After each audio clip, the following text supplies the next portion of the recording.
Salve, salve, comunidade libertária! A gente está aqui para a primeira edição do Giro de Notícias do Contra-Jornalismo. Quem vai apresentar hoje sou eu, o Guelpa. Hoje o tema é algo muito triste que vem acontecendo com o Brasil. Ah, foi a posse do Lula? Não exatamente. A posse do Lula, na verdade, é uma consequência, é só um sintoma do que é de fato triste, que é o reavivamento da democracia. Bolsonaro e Lula foram os heróis da democracia. Eles conseguiram fomentar o debate. Eu, que nasci nos anos 2000, né? Nasci ali nos anos 2003. Durante a minha vida, que ela é muito pequena, mas durante a minha vida eu nunca vi uma democracia tão forte, assim, uma democracia em que as pessoas discutissem, em que as pessoas engajassem com assuntos políticos, e isso que é o que é mais triste pra gente. Nesse sentido, falar que Bolsonaro e Lula são heróis da democracia é falar que eles são corruptos, tá? Nesse sentido. Mas antes de entrar no discurso do Lula, da posse dele, para mostrar como que a democracia afasta os mecanismos sociais que permitem, basicamente, a criação da sociedade, né? Então, nesse sentido da democracia antissocial, eu vou entrar primeiro na afirmação do Haddad. Haddad afirma que Lula tem obsessão com o Mercosul. Eis o motivo, né? Desde 2021, que Lula vinha apresentando seu interesse no Mercosul, o vendo como uma maior aproximação entre os países da América do Sul. O atual presidente do Brasil também não é o único a achar isso. Alberto Fernandes, presidente da Argentina, também possuía bastante interesse no bloco econômico e tinha esperança de que, com a vitória do Lula nas eleições, um maior estreitamento entre os países fosse retomado.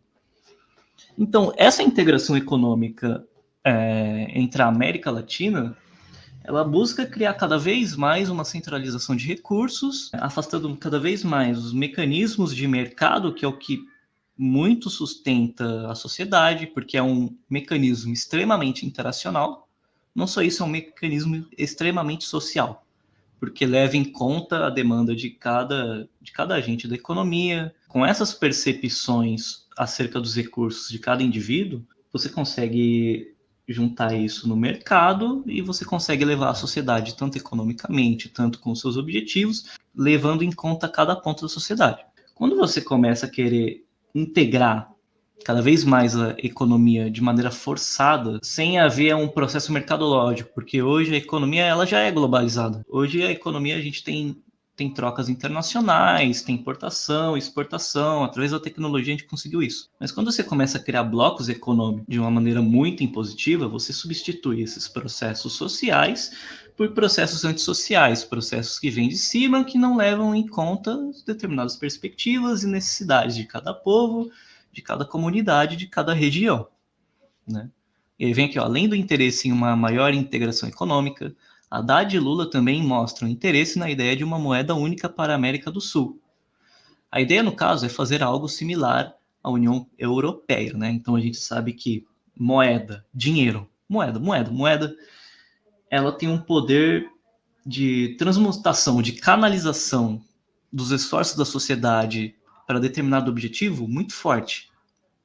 Quando você toma o controle da moeda, você está tomando o controle dos recursos, de certa forma. Quando você decide imprimir mais moeda, quando você decide fazer determinada política monetária com determinada moeda, você vai alterar o cálculo que os agentes possuem para entender como que os recursos estão dispostos sem se esforçar tanto olhando para todo o Brasil, e você consegue canalizar esses recursos para determinados objetivos, né? Então, nesse sentido, é um mecanismo muito antissocial que vai muito contra a sociedade, tá? Então aqui, ó, na prática, o Mercosul é apenas uma barreira de proteção das indústrias sul-americanas contra as empresas estrangeiras. A parceria entre os estados sul-americanos e várias das indústrias locais vem ficando cada vez mais evidentes nos últimos anos. Impossível não lembrar do quanto o PT, por meio do BNDES, concedeu crédito barato a várias das grandes empresas nacionais, como Oi, Magazine, Luiza e Itaú. A proteção que os governos de esquerda dão a muitas dessas empresas por meio do protecionismo é recomendada com o apoio político desses últimos, né? Então, integrações econômicas, elas também vão facilitar regulamentações, né, controle. Isso permite também com que o corporativismo acabe ficando muito mais forte, porque você consegue criar barreiras de entrada para outras empresas, você consegue decidir fazer o fortalecimento econômico, sabe, da região, e com isso vem intervenção do governo, vem interesses por parte de lobistas. É isso tudo que significa o Mercosul, tá? E é isso tudo que significa também essa coisa de não, vamos cada vez mais nos internacionalizar. A Argentina e Brasil tem que virar um país, a América Latina tem que virar um país. Ainda nesse sentido, o socialismo também tem esse objetivo. Ele busca uma internacionalização do socialismo para que possa se chegar à fase final, que seria o comunismo. O socialismo tem interesses internacionais para que consiga concretizar o seu objetivo, que é mais ou menos o que está acontecendo aqui também. E aí, o que o Mercosul significa de fato? Apesar de todo o discurso em torno do Mercosul, o apresentando como impulsionador das economias sul-americanas, a verdade é que, na prática, ele significa apenas bens importados mais caros para os consumidores locais. As taxas de importação mantêm os produtores locais protegidos da concorrência estrangeira, enquanto a população fica refém dos seus produtos, muitas vezes de qualidade inferior e com preços mais altos. Se Lula e Haddad querem o melhor para os brasileiros, defender uma maior integração do Mercosul, é justamente o que eles não deveriam fazer. Afinal, integração econômica precisa vir através de mecanismos sociais. Você não tem integração econômica de fato, né? Ou seja, uma conversação através dos demais agentes da economia, se na verdade o que você está fazendo é uma imposição de cima para baixo. Na verdade, você tem uma desintegração. Agora que a gente comentou essa notícia do Haddad, afirmando que o Lula tem uma obsessão pelo Mercosul e essa pretensão internacional, mundial, a gente vai entrar agora numa análise do discurso do Lula. Não vou pegar tudo, até porque discursos políticos são horríveis e são vazios. Para motivos de eficiência, a gente tem que cortar um pouco para conseguir falar e não ficar entediante. O que disse no meu pronunciamento após a vitória de 30 de outubro sobre a necessidade de unir o país. Não existem dois Brasis.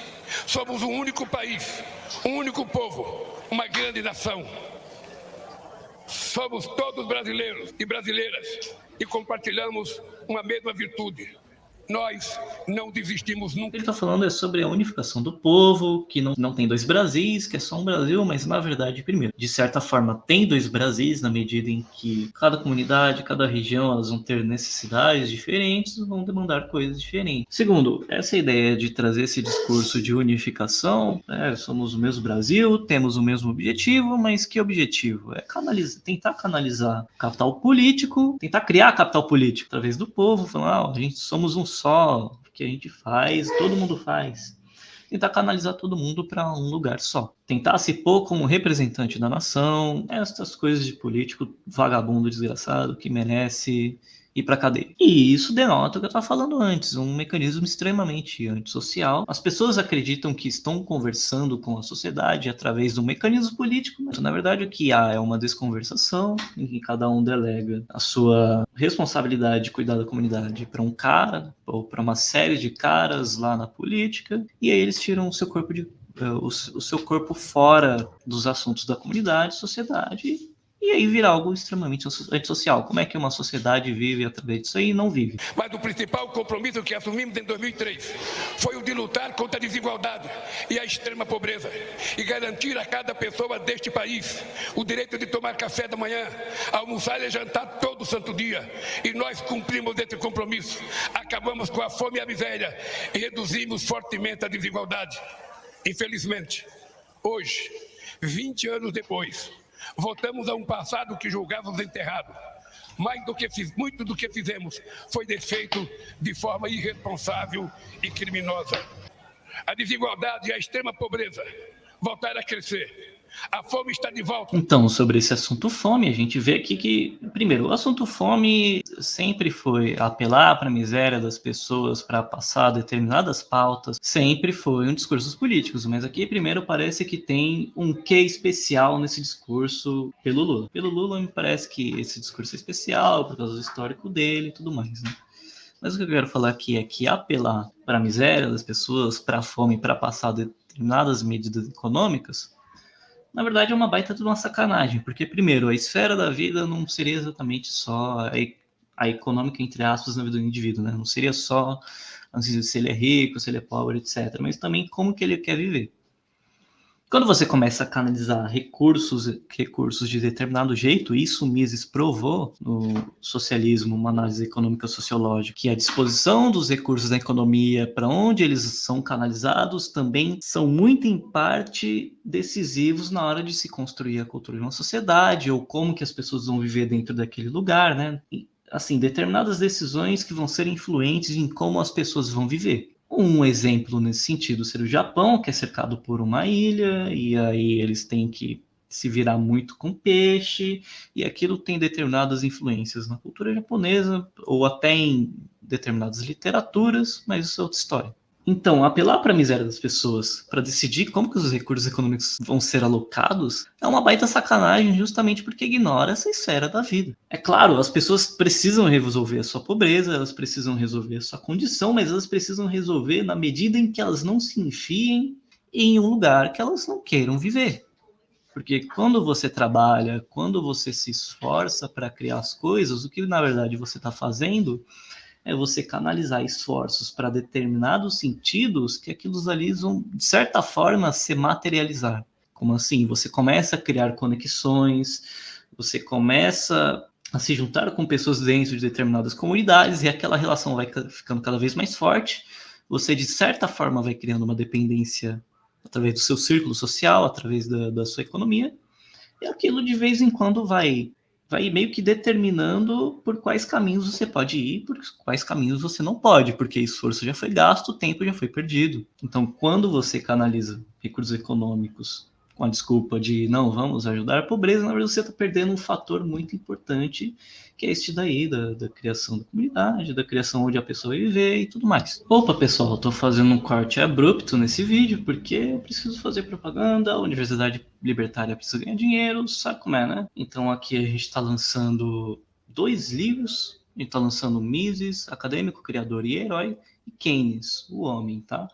Comprem esses livros, inclusive eles são até importantes até determinado nível, tá? Eles não são 100% importantes para o assunto do vídeo, mas eles são importantes primeiro para a gente entender como que as ideias circulam, né? Através de qual vivência o autor teve, como que ele transferiu aquilo para sua obra e tudo mais. Mises, Acadêmico, Criador e Herói, não preciso falar nada, e falando bem do Mises. Keynes, o Homem, que acho que é até o mais pertinente para esse vídeo aqui do que o Mises, que vai ser falando mal do Keynes, e são livros de uma biografia que o Rothbard fez desses autores. Do Mises ele obviamente vai falar bem, né, das suas contribuições, como que ele pensou determinadas coisas, por quem ele passou, quais são os relacionamentos dele. Mesma coisa com o Keynes, só que o Keynes é falando mal, mostrando que ele tinha suas degenerações, que ele passava essas suas degenerações para sua filosofia, para suas ideias econômicas. Fala também como ele era um irresponsável intelectual. Por que eu acho que o Keynes, o Homem, é mais pertinente para esse vídeo? Porque justamente ele tem algumas pretensões de centralizar os recursos da economia, ele acredita que ele é um ser divino, pelo menos ele dá a entender isso, que ele é um ser divino, que o que sai da boca dele é imaculado, e essas pretensões de imposição gera aquilo que eu falei, de menos sociedade, menos mecanismos sociais e mais imposições de cima para baixo. E é interessante a gente entender também, porque as ideias que estão sendo postas em prática, essas ideias, essas ideologias, elas têm muitas coisas horríveis por trás, tá? São assuntos pesados, é meio complicado, não tem esse livro, se não me engano, não tem tanto peso, tá? Mas você já consegue começar a ter uma ideia. Crianças vendendo bala ou pedindo esmola, quando deveriam estar na escola, vivendo plenamente a infância que tem direito. Trabalhadores e trabalhadoras desempregados, exibindo nos semáforos cartazes de papelão com a frase que nos envergonha a todos. Por favor, me ajuda.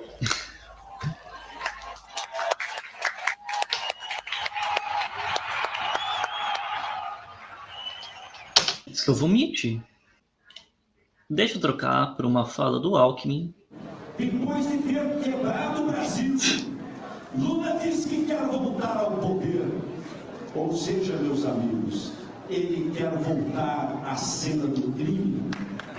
Então aqui, esse vídeo do Alckmin falando mal do Lula, né, serve para mostrar que, primeiro, no fim de tudo, o marketing sempre vai vencer. Por quê?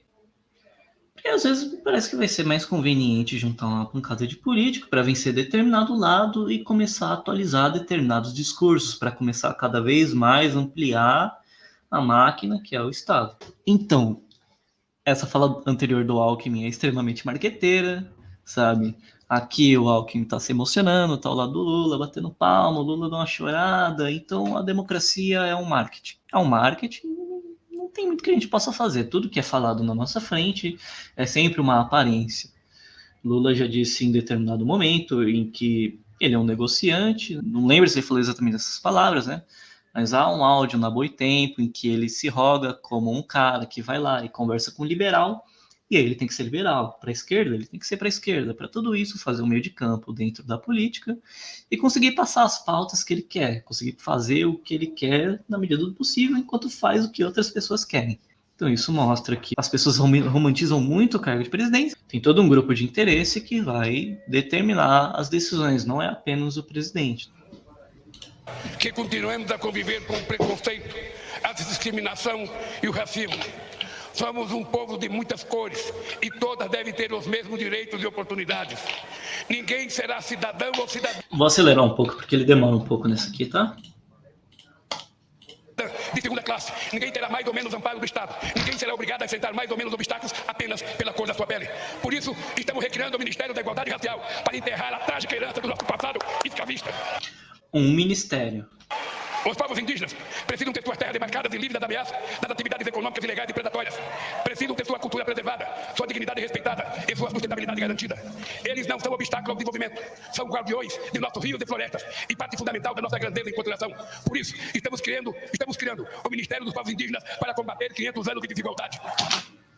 2 ministérios.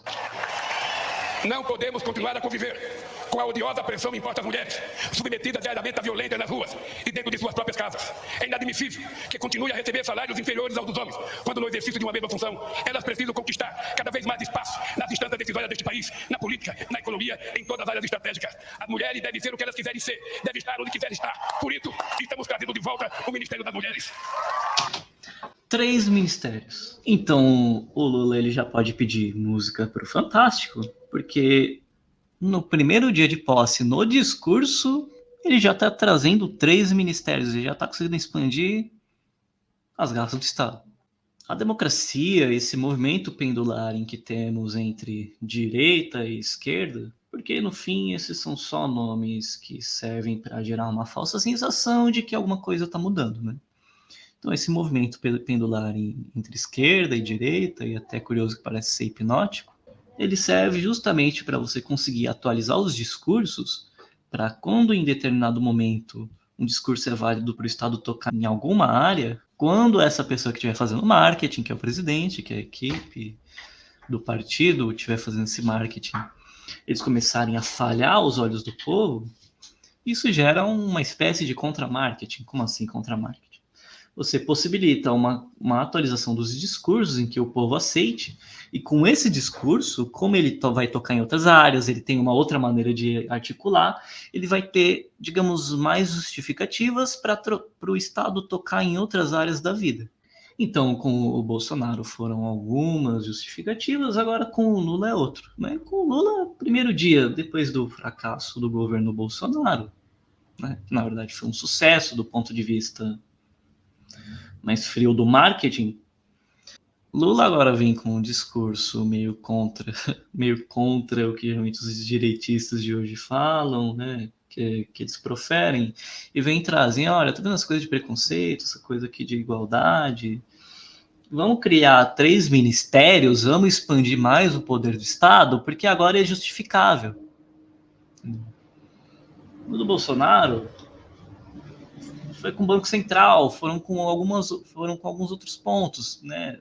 Tem aí o Coffee Nix, vai poder falar melhor depois, mas tem um vídeo aqui no canal falando que o Bolsonaro justamente atrapalhou ainda mais a questão das armas, né? Então a atualização dos discursos, recapitulando aqui, a atualização dos discursos serve para o quê? Para que o Estado consiga cada vez mais tocar em outras áreas da vida. Agora que a gente encerrou a nossa sessão de comentários acerca do discurso do Lula, eu quero apontar meio que uma contradição dos socialistas e de outras pessoas que recebem o Lula, justamente porque fascista é uma palavra que está em alta, e eu senti uma certa contradição por parte deles, e principalmente de um canal que eu acompanho muito e eu gosto muito, que é o Quadrinho da Sarjeta, apesar das 300 mil discordâncias que eu tenho com ele, porque ele fala muito de estética fascista no canal dele, como que determinado autor está sendo fascista, ou como que tal quadrinho critica o fascismo e afins. Então, como que como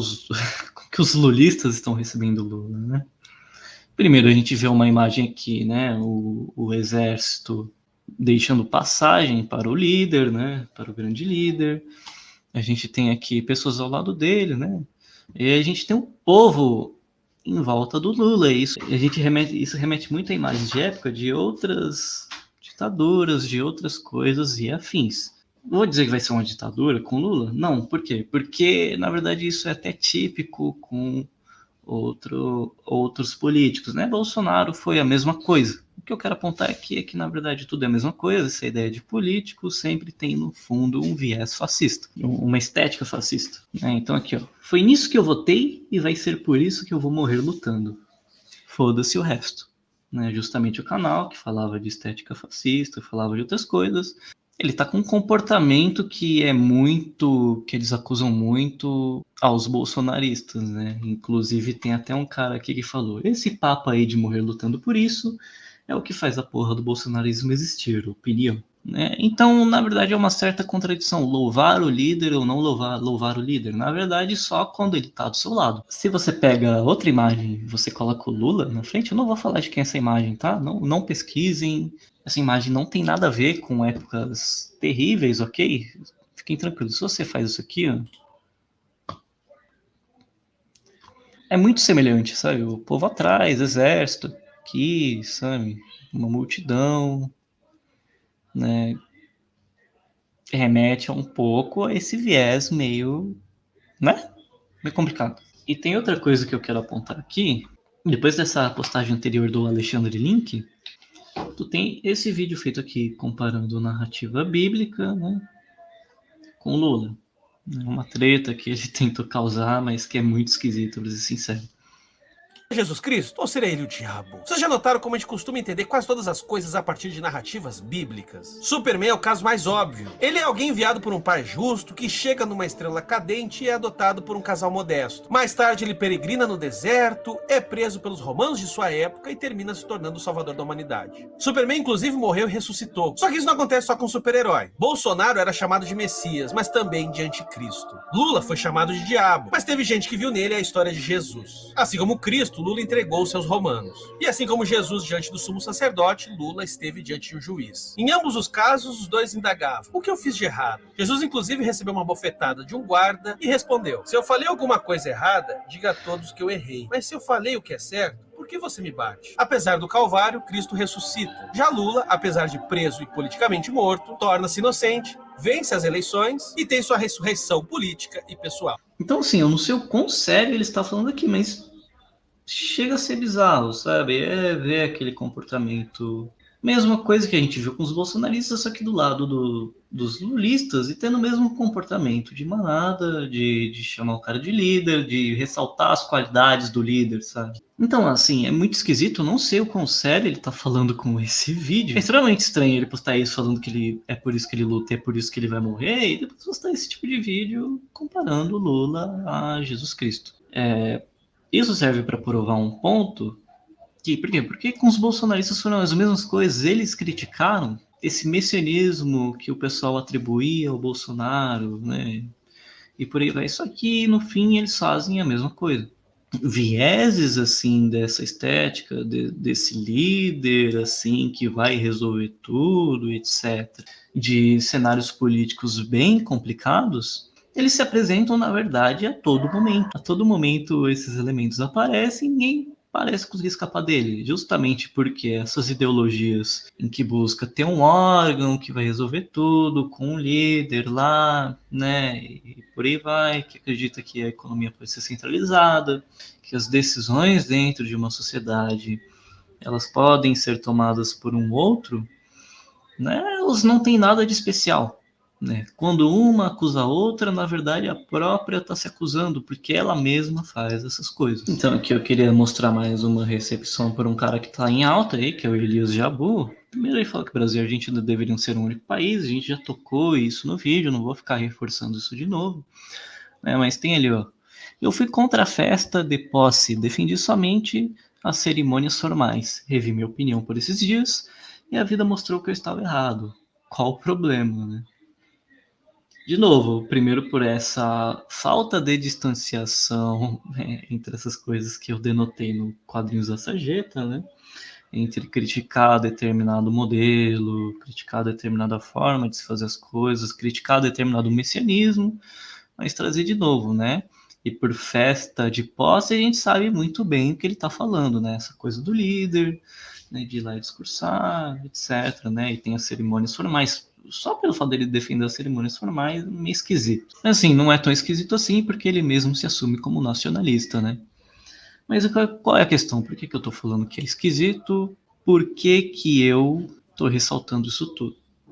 Porque a gente não consegue criar uma distanciação entre determinadas políticas econômicas, né, determinadas formas de sociedade, idealizações de sociedade, ou seja lá o que seja que você queira dizer, entre socialismo e outras formas que também centralizam recursos, fascismo e outras. Porque, no fim, todas elas dizem a centralização das decisões da sociedade, né?